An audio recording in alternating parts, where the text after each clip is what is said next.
Herkese tekrardan merhabalar. Ben Huri. Huri'me Tek Mutfak'ta kanalıma ve mutfağıma hoş geldiniz. Parça parça döşediğim hamurlarla muhteşem bir tatlı tarifi vermek istiyorum. Tarifimizi ilk olarak hamurumuzu hazırlayarak başlayalım. 1 su bardağı yoğurt, 1 su bardağı ılık su, 1 çay bardağı sıvı yağ, 50 gram eritilmiş tereyağı,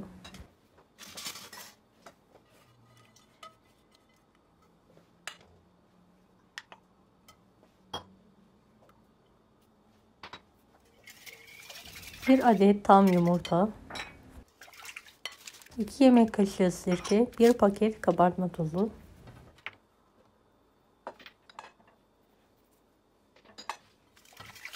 bunu azar azar ekleyerek yumuşak, ele yapışmayan bir hamur hazırlayalım.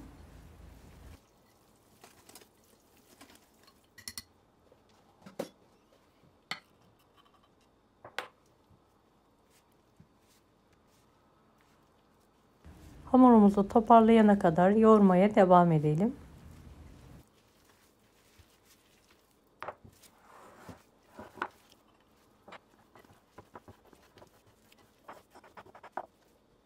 Evet, hamurumu pürüzsüz olana kadar yoğurdum. Tam ortadan ikiye kesiyorum.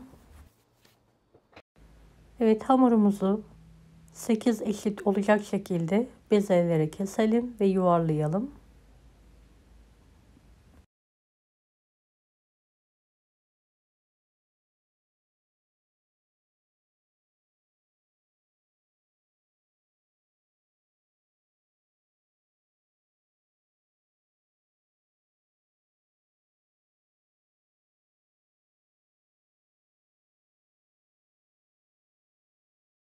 Üzerlerine biraz nişastalı un serpelim.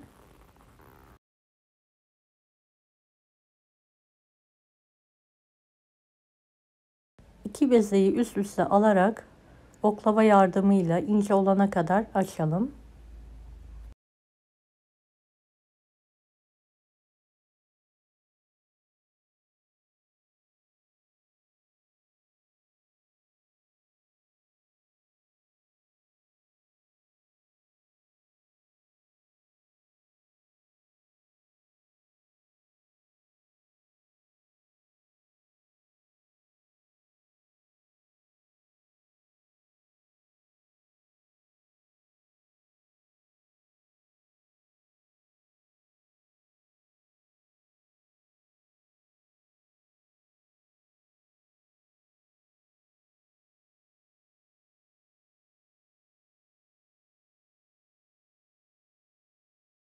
Evet, bu büyüklük yeterli olacaktır. Ve tepsimizin boyutunda keserek tepsiye döşeyelim. Dilerseniz yuvarlak, dilerseniz de kare tepsi kullanabilirsiniz.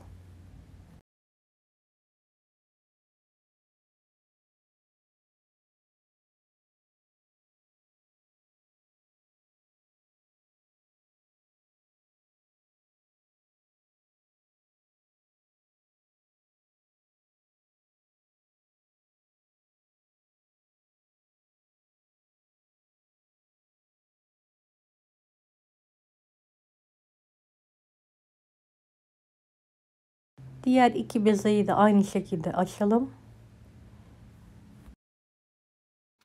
Keserek fırın tepsisine döşemeye devam edelim.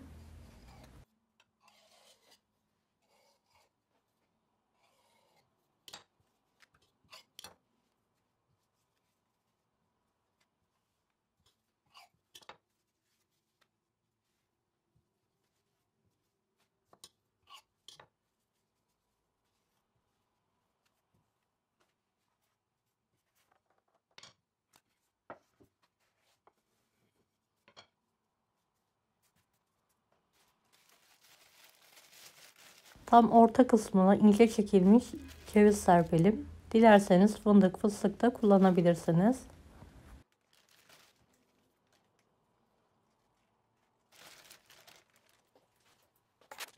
Evet, 2-2 olacak şekilde bezelerimi açıyorum ve tepsiye keserek döşemeye devam ediyorum. Hamurlarım bitene kadar.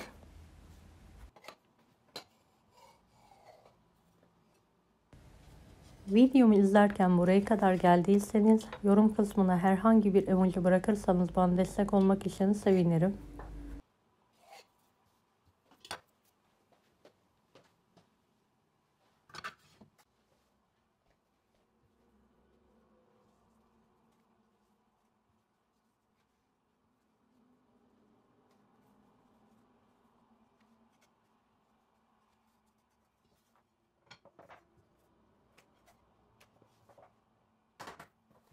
Evet, son iki bezemi de aynı şekilde açmaya devam ediyorum.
Evet, son katı da düzgün bir şekilde tepsinin üstüne alalım.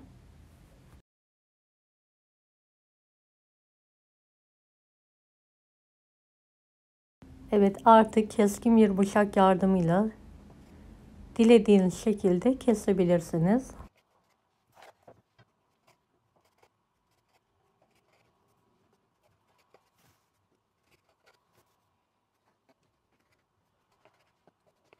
Ben bir tepside 4 farklı baklava dilimi kestim.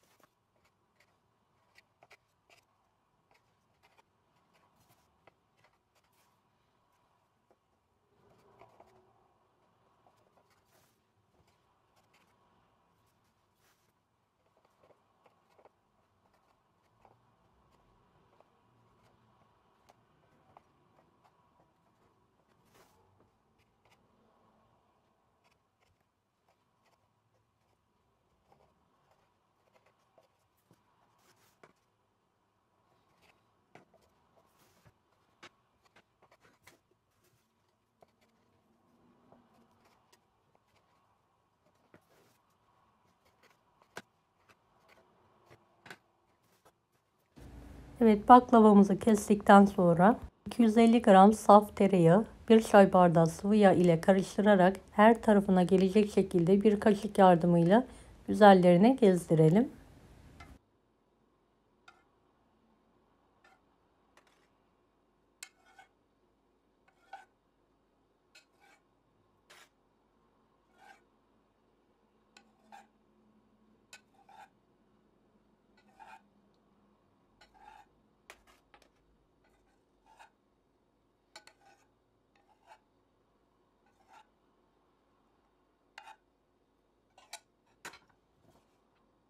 Döktükten sonra bir 5 dakika yağın çekmesi için kenarda dinlendirelim. Tatlımız artık fırına girmeye hazır. Önceden ısınmış 170 dereceli alt üst fırının alt rafında tatlımızı pişirmeyi bırakalım. Baklavamızın eşit bir şekilde pişmesi için üzerine büyük bir tepsi kapatalım. 1 saat boyunca tepsi ile birlikte pişirmeyi bırakalım. Derecemizi de 10 dakika sonra 165 dereceyi indirelim. 1 saat sonra şerbetimizi hazırlamaya başlayalım. Şerbeti için 3,5 su bardağı içme suyunu geniş bir tencereye alalım. ve ısınması için ocağın üzerine alalım. 1 saat sonra baklavanın üzerinden tepsiyi alalım. Dereceyi de 160 dereceye düşürerek pişirmeye devam edelim. Kaynayan sıcak suyun üzerine 3 su bardağı toz şekeri ekleyelim.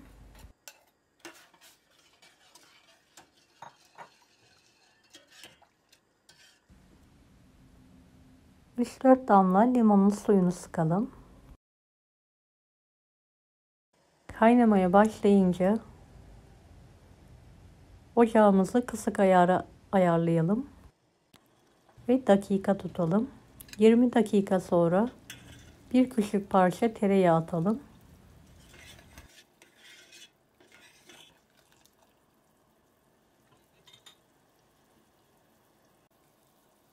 Evet, 25 dakika sonra ocağın başında bekleyelim.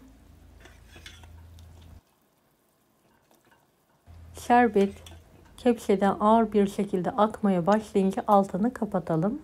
Saat 30 dakika sonra tatlımızı fırından çıkartalım. Evet, gördüğünüz gibi çok güzel bir şekilde tatlımız pişti. Sıcak tatlıya sıcak şerbetimizi dökelim.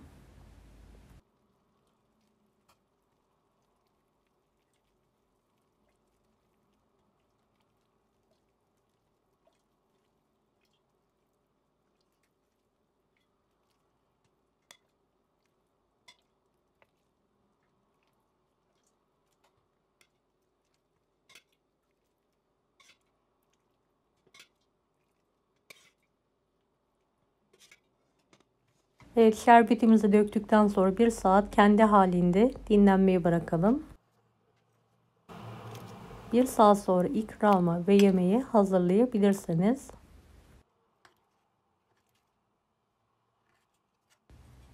Evet, çatır çatır baklavamız yemeğe ve ikrama hazır.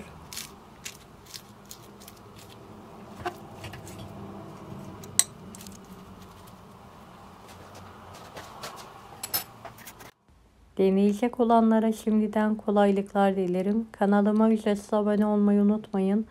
Bir dahaki videolarda görüşmek üzere. Allah'a emanet olun. Hoşça kalın. Daha farklı tarifler için bunları da izlemeyi unutmayınız.